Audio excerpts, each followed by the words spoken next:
It seems to me that the usual experience of a first time player in Daggerfall goes something like this. First, you make your character, and you're all hyped to try them out. And as you load into the tutorial dungeon, you struggle a bit with your first bat or your first rat, but you're like, okay, this is a little bit difficult, but I can manage it. Until you run into one of the two following enemies.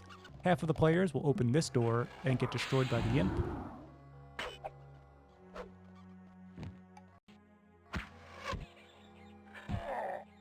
The other half will find their way to the main room and get destroyed by the skeleton warrior. If this sounds like you, don't worry, it was exactly my experience when I first started playing Daggerfall.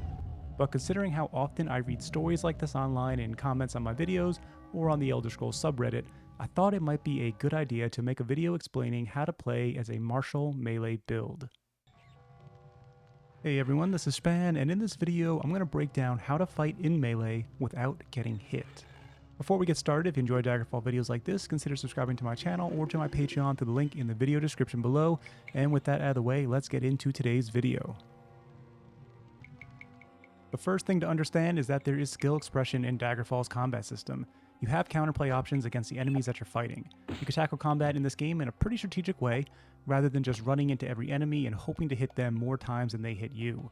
Because in Daggerfall, there is an active hitbox on every attack.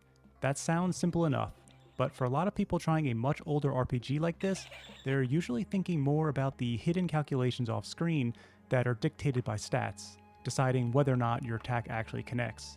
Those absolutely do still exist in Daggerfall and are an important part of building your character, but there's another element also taking place. Much like modern games today, the hitbox of the attack in the 3D space matters. Let's demonstrate how to apply this to both the imp and the skeleton warrior.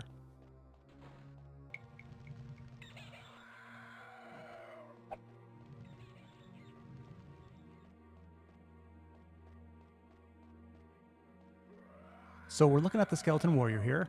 First thing I'd say is to practice moving around the skeleton warrior, learning at what proximity the enemy will try to attack, staying outside of that range. So let's look at that first. Make sure you're always holding down the sprint button in a fight so you can move more quickly. You can see here, even now he can't hit me if I'm playing patiently and staying outside of his attack range. After attacking, there'll be a period of recovery for the enemy, and this applies to you as well, but the faster your speed, the quicker your recovery will be.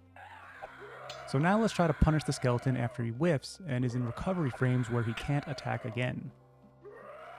So you can see how it works here, and it's completely consistent as long as you're executing correctly. Depending on your weapon and speed, you can get a second hit in before the enemy recovers from their attack.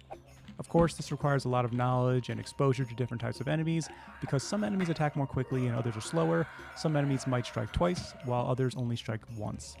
You want to learn the attack animations of every enemy to apply this strategy, and for some enemies like bats and rats, it can be a little bit difficult to read exactly when they're attacking, because they only slightly open their mouths, but there is an animation to react to, so with enough practice you can see the animation and apply the same strategy to any enemy in this game.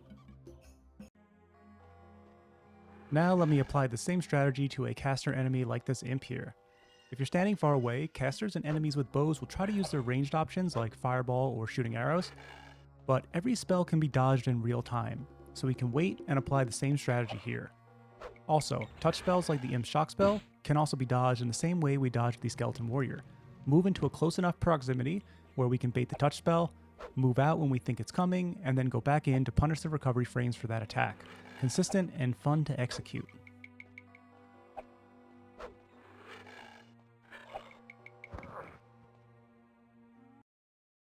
Alright, and for the final demonstration here, we have a horde of vampires. I'm going to try and dodge their projectile spells in real time. Let's do it. So as you can see, every single spell in this game can be dodged in real time. But once I exhaust all of their mana, I can start going in for some attacks here. We can apply the same idea from earlier with melee attacks. Walk into their range, bait the attack to whiff, and then punish the recovery frames before they can get out their next attack. But this time, I'll try to get an additional attack in while backing out from their attack range. This is a strategy I like to use, but only if my character has 70 or more speed. At this speed, you start recovering quick enough between attacks to squeeze in another attack against many enemies. I recommend 60 speed for comfortably dodging every attack in the game, and 70 or more speed for trying to get 2 attacks in during an enemy's recovery window. Try it out on different types of enemies and see if it works. There's a lot of vampires here, so I'll do my best, but I might get hit.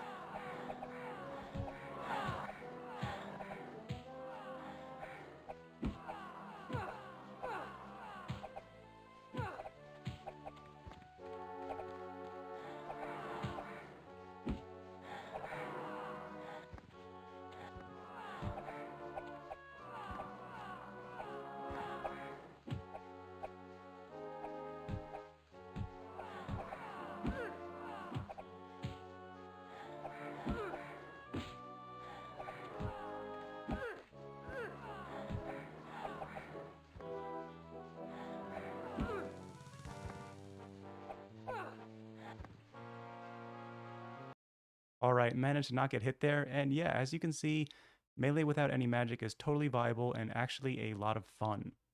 You can try applying this strategy where you try to get 2 hits in before they get their 1 in, but just keep in mind the amount of speed that you have and the type of enemy that you are fighting. Through these demonstrations, you can see just how strong the speed attribute can be in this game, especially for martial builds. And you can also see just how much your ability to pilot your own movement can be used to mitigate damage. When I first started playing Daggerfall, I never expected the game to have this much skill expression. It's a lot of fun to learn all the enemy's attack patterns. And Daggerfall's combat stays consistently fun throughout playthroughs for me, because there is this level of skill expression and execution required. You can learn enemy proximities, their attack animations, and learn to navigate around them, and find your openings to strike. There's good balance between enough challenge involved that you can't always play it perfectly even after many hours of playing Daggerfall, and learning different enemy animations, you will still get hit here and there. I hope you guys enjoyed this one, and I hope I'll see you in the next video. Take care, everyone.